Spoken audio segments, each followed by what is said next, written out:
CI Living, at home in your community. Summer is such a beautiful season. Gardens are in full bloom. You can enjoy fresh produce. Until a few pesky critters show up. And here with the dirt from U of I Extension horticulture educator, Ryan Pancott joins us. Ryan, today we're talking, a common little pest that people may find in their trees. And I feel like this might be something that people see, but they don't realize what it is. Sure, yeah. Today we're talking about bagworms. So this is you can see a little bag hanging here on the twig of this stem right here. And this is, the reason why we're talking about it today is because these have become sizable enough on most plants they feed on that we start to notice them now. They emerge as little tiny, they're caterpillars of a native moth, actually. So they emerge as these little tiny insects that crawl around. And this time of year, they start to get a little bigger, and we start to notice the feeding damage that they have caused throughout the year up to this point. And we start to notice these bags that they overwinter in. So this is not a live one. This is a dead one from last year that I was able to collect to show you guys what the full size of a bagworm would be. But because they emerge at different times in the springtime, they can be variable sizes on one individual plant. You could find different size bags right now. Now, if you are noticing these little bags on your trees, what should you do? Well, they can be a problem and they can not be a problem. It kind of depends on the level, how many of them are feeding on your plant. If you've had any damage last year, and it also depends on the natural predators that are around that can control these guys.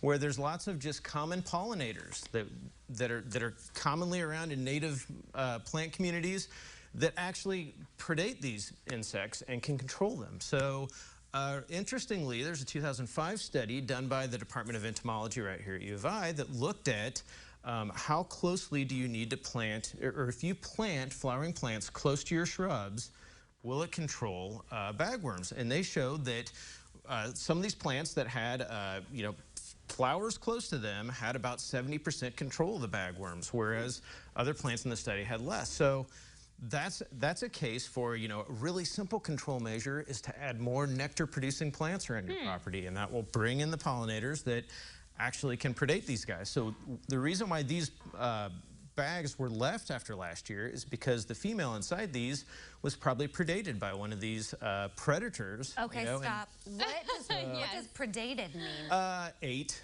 Oh, consumed. Yikes. Another interesting thing. I don't want to be her. Yeah, so anyway, there are natural controls. Really, it can be as simple as picking them off if you can reach them. And you just pull it and take it. Pull it off, get it out of there. If you just pulled it off and threw it on the ground, that female could actually still produce eggs. So you want to get rid of it or squish it. Get it out of your garden space. Why do we not want these in our garden space? Well, because they eat leaves on trees, essentially. And in most... Killing it? They usually don't kill it. Usually when I see that it really getting bad on a particular tree, that plant's already stressed. It just looks like woolly leaves or something? Or yeah, you can tell something's eating on your plant. And then you can go find, these bags. Actually, these are attached and fixed because, again, they were left from last winter.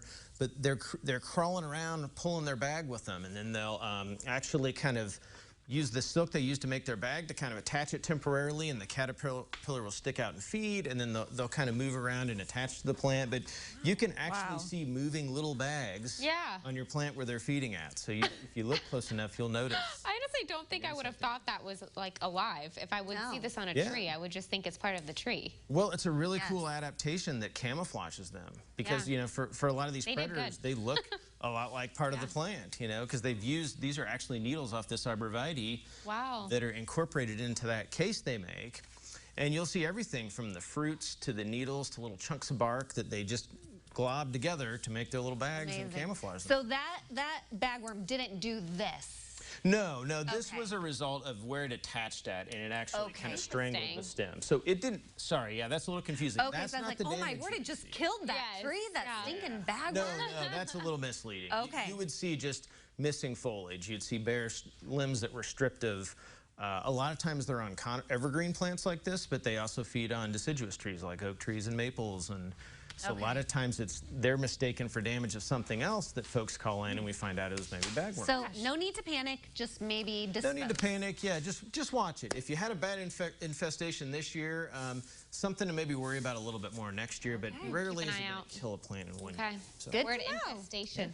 Yikes. All right, well, very good information here to keep a lookout for in the next year or so when you maybe see some bagworms around. We'll connect you with this segment over on our Facebook page.